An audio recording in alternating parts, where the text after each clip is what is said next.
They say family is everything, but mine forgot I existed until they needed me again. I'm Nora, I'm 28, and last weekend, I learned what it really means to be invisible. The grill was hot. The table was set. My house, my first house, looked perfect. I'd spent weeks planning this barbecue. String lights, homemade cookies, the smell of fresh paint and pride. It wasn't fancy, but it was mine. By 2 p.m., my friends had arrived. By 3, I realized my family never would. Not a text, not a call, just silence. Later that night, my phone lit up. Dad calling, messages flooding in, panic everywhere. "Where are you, Nora? It's an emergency." Apparently Madison, my little sister, had lost her new waitress job. The same job they'd all skipped my housewarming to celebrate. Funny how they only remember me when there's a mess to clean up. Growing up, I was the easy one. The quiet middle child who never asked for much. Good grades, clean record, always dependable. Madison was the spark. The loud one. The dreamer. Every mistake she made was called a phase. When she dropped out of college, twice, Mom said, "She just hasn't found her passion yet." When she quit 3 jobs in 1 year, Dad said, "She's still figuring herself out." When I got my promotion, they said, "That's great, honey," and changed the subject to Madison's latest journey.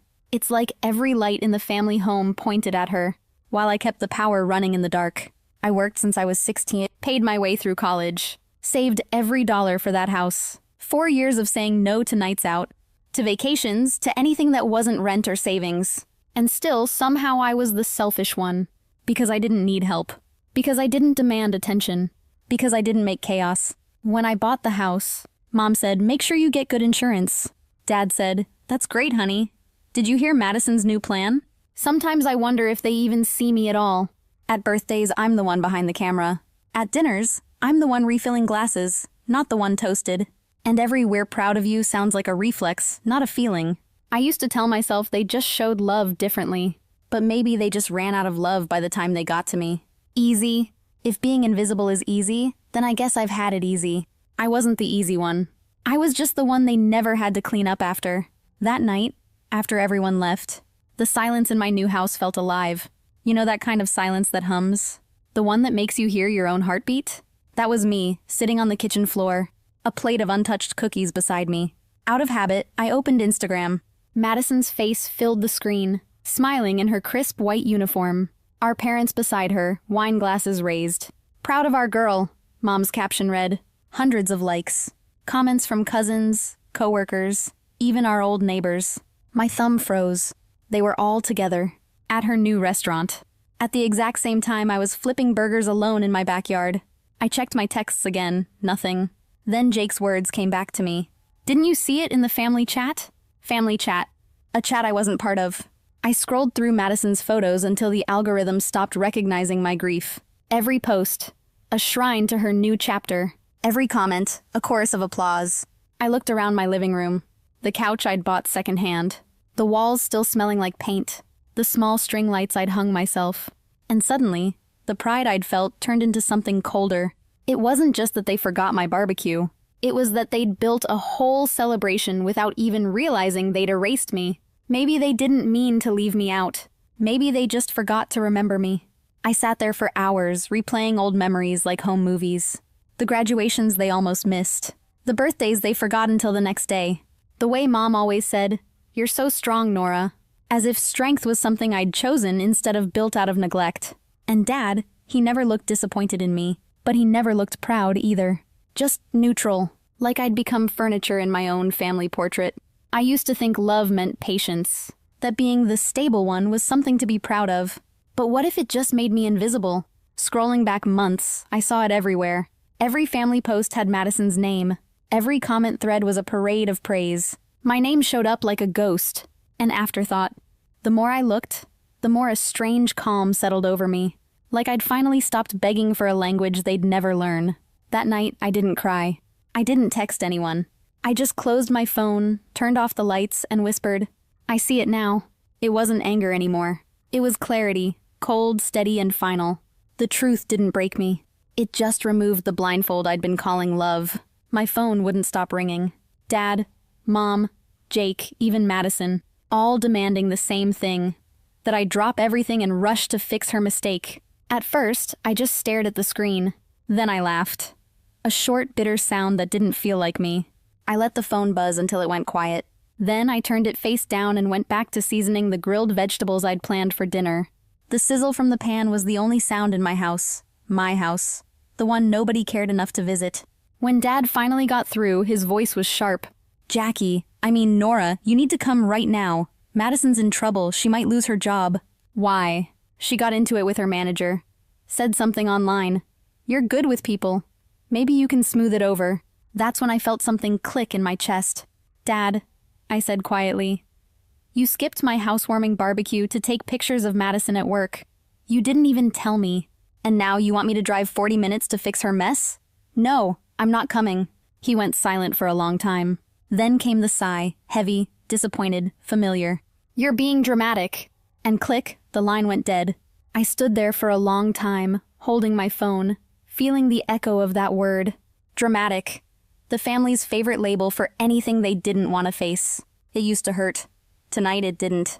Because for the first time I realized being called dramatic meant I'd stopped being invisible. It meant I'd stopped quietly cleaning up everyone else's disasters and started choosing myself instead. I walked to the backyard, where the string lights still hung from the barbecue that never happened. They swayed gently in the breeze, soft light flickering against the dark sky. I poured a glass of wine, sat alone under those lights, and felt something I hadn't felt in years. Peace. No phone buzzing, no guilt, no noise, just peace. It turns out silence can be louder than any apology you never get. But peace is a strange thing. It's quiet, yes, but it also demands honesty. Sitting there, I realized how terrified I was of this calm. Because once you taste freedom, you can never go back to being small. They'd call me distant, cold, maybe even heartless. But I'd rather be heartless than hollow. That night, I promised myself one thing. I'd never apologize again for choosing myself first. The world didn't end when I said no. It just got quiet enough for me to hear myself. By Monday morning, the silence had turned into noise again. Dozens of unread messages. Missed calls. But this time, I didn't feel panic. Just exhaustion. Mom's text came first. Madison lost her job. Hope you're happy. I stared at it for a full minute, then locked my phone again. Happy? I wasn't happy. I was tired. Tired of being blamed for storms I didn't start. Tired of being the family's emotional sponge. The one who absorbs all the mess, so no one else has to feel uncomfortable. That night, Jake showed up at my door, holding a tray of coffee like a peace offering. He looked around, wide-eyed. Wow, Nora, this place is incredible. I'm sorry I missed the barbecue.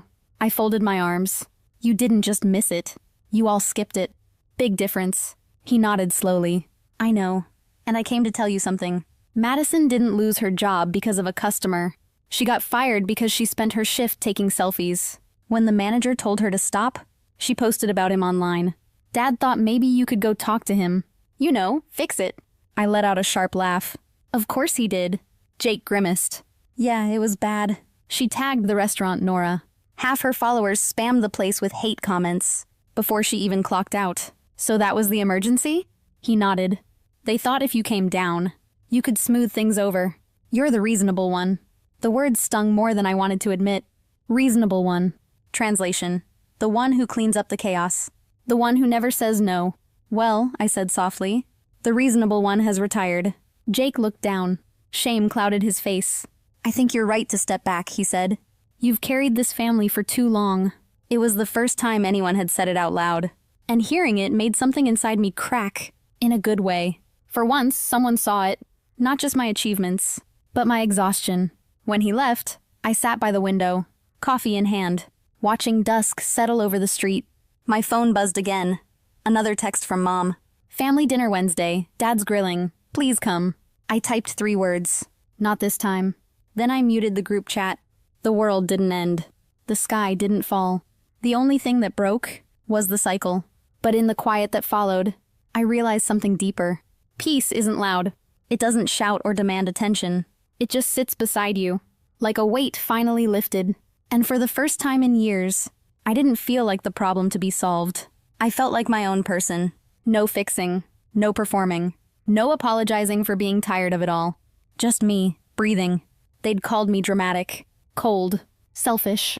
But the truth was simple. I was finally free enough to disappoint them. The next morning felt strange. Too quiet. Too calm. No buzzing phone. no guilt sitting on my chest. For once, I didn't wake up wondering who needed me today. I just existed. Coffee, sunlight through the window, silence that didn't feel empty. A week passed before anyone reached out. Jake texted first. Dinner soon? Just us. It wasn't an apology, but it was a start. Then Mom called. Her voice was smaller than usual. Nora, I think we took you for granted. It wasn't everything I wanted to hear, but it was honest. I know you love Madison, I said, but I need you to love me loudly too. She cried. I didn't. For once, the tears weren't mine to carry. That weekend, I planted flowers in my backyard. The soil was soft and forgiving. Every bloom felt like a promise that things could grow again, even after neglect. I wasn't waiting for their approval anymore. I wasn't waiting for a seat at a table I'd already outgrown. Because the truth was simple. Family isn't just the people you're born to. It's the ones who show up, the ones who listen, the ones who see you. And sometimes, you have to walk away from the noise to hear yourself again. If you've ever been made to feel invisible, I see you. You're not too much. You're not too cold. You're not hard to love. You're just done being small for people who never noticed your light. So choose yourself. Start over if you have to. And when they finally notice you're gone, let them wonder how they lost. The quiet one who kept everything together. I didn't need to fix my family. I just needed to fix the way I let them define me. If you've ever had to walk away to find peace, you're not alone. Wherever you're watching from, morning coffee or late night quiet, I'd like to hear your story in the comments. And if this one stayed with you, subscribe to join a community that believes strength isn't silence, it's knowing when to speak.